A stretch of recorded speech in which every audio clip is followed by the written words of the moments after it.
Alright guys, welcome back. And today we'll be taking a look at the Jada Toys Ultra Street Fighter 2 DJ. And this one is the ninth figure, well, the ninth unique figure and in this line. And this is not counting repaints and the Evil Ryu and Violent Ken. So I think that will probably bring it to almost halfway through the roster already. Yeah, because we pretty much need E-Honda, Zangief, T-Hawk, Balrog, Akuma, Vega, and yeah, Sagat and Blanca have already been announced, so they should be on their way, and we getting those according to BBTS should be around April. So pretty cool. So without further ado, let's open this package and see what we get inside. First off, just want to take a quick look at the stats. Well, the info on the side there. Country of origin Jamaica. Fighting style kickboxing.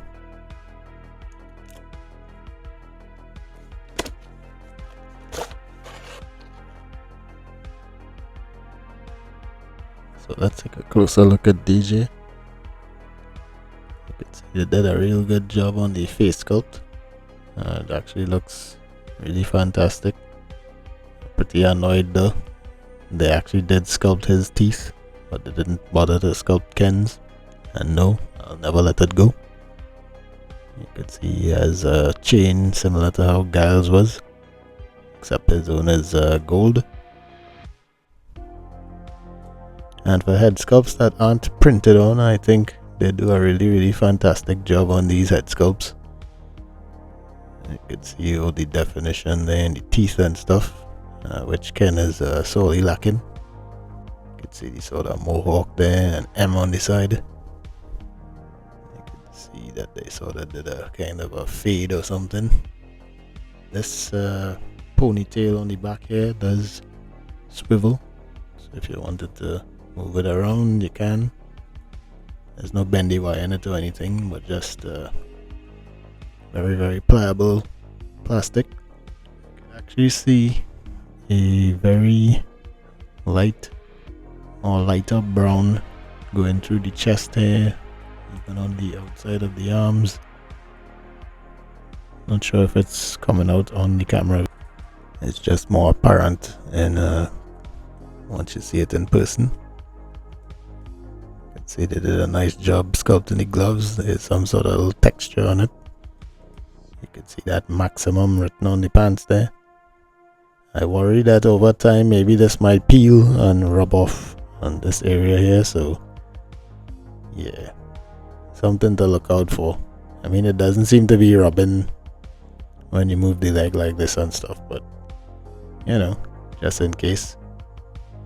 The back, you can see more of that light brown shading in the skin tone. Still not sure if it's apparent on camera. And the joints on this one, although some of them look quite chewed up, this one doesn't look too bad. You can see a little bit of scuffing going on there, but it does look alright.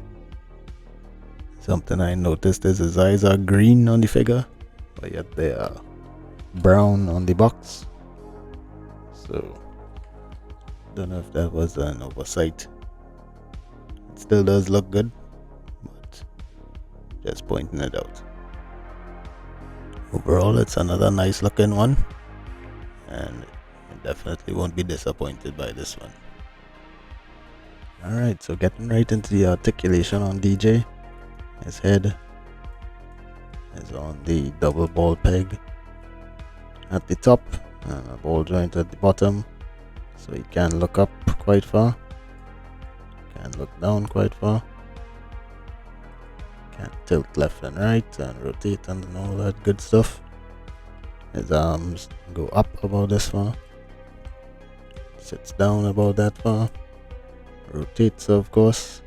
There's a bicep swivel, double jointed elbows, the wrists rotate and hinge, The butterfly joints go forward about this far, back about this far. The torso and waist allows you to crunch forward about this far,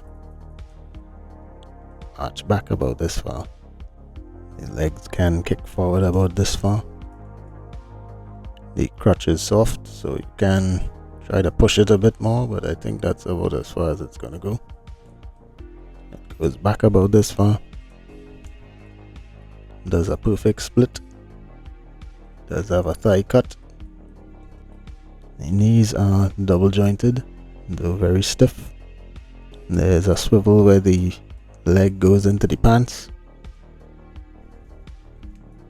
The ankles go forward about this far, back about this far, and then there's an ankle rocker. So with the provided articulation, you're not going to have any problems getting him into some really low stances and stuff.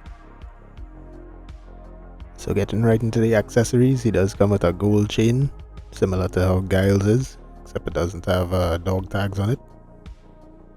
He does come default in package with 2 fists. He does come with 1 pointer finger hand for the right hand side.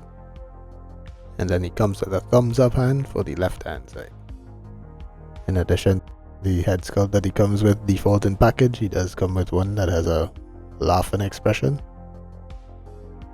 And on this one has the same similar details that we saw on the default head, except it does have that wide open mouth. You can still see they still put the green eyes on him. And on the back here does have the same braids, except they're more windswept, so you can get more dynamic looking poses out of that one. To swap the heads is simple, just pop them off and plug them in.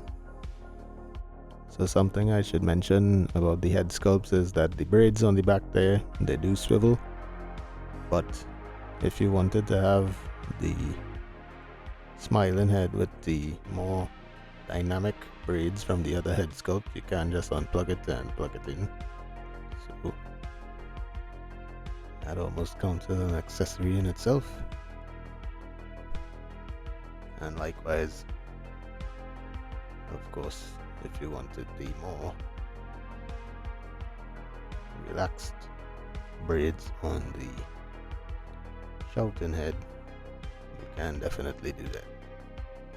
So he does come with a max out projectile effect, and this actually is a little bit flexible, and he does come with the typical Jada display stand. So there are actually 2 places you could plug this.